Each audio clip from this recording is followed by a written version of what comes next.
Hello guys! Good morning! Bali dumating na pala yung order ko na lip balm. Ito pala yung Says Lady na tinted lip balm.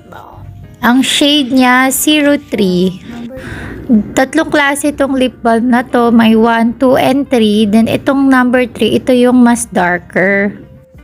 Lahat ng shade ng Sales Lady na lip balm is nagkukulay. Ito yung mas darker, kaya ito yung pinili ko kasi maputlain nga ako. At yan yung kulay niya, kulay black or dark violet. Pero pag nilagay mo siya, magiging red na siya. Yung isang kulay naman nito na nakita ko is orange yung pinaka lipstick. Then pag nilagay mo, may pagka pinkish orange yung tint niya. While yung number 2 naman is may pagka-maroon. Ito naman siya yung red na red.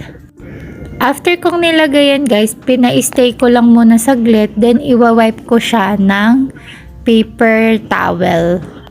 At ayan, kita nyo, super pigmented niya talaga. At mabango din yung amoy nung lipstick or yung lip balm. At tingnan nyo naman yung itsura niya. Sobrang kulay, 'di ba? At ito, i-wipe ko na siya. Bali, yung lips ko pala, guys, may allergy yan. Kaya sa taas merong nagstay na kulay. Kasi meron talaga akong allergy dyan ngayon. So, naplagyan talaga. Nagstay talaga yung kulay ng lip balm. Ayan siya. Transfer proof talaga siya, guys. At ang ganda ng kulay niya. Kung interested kayo, just check out sa Yellow Basket or yung link nasa comment section. That's all for now. Bye-bye.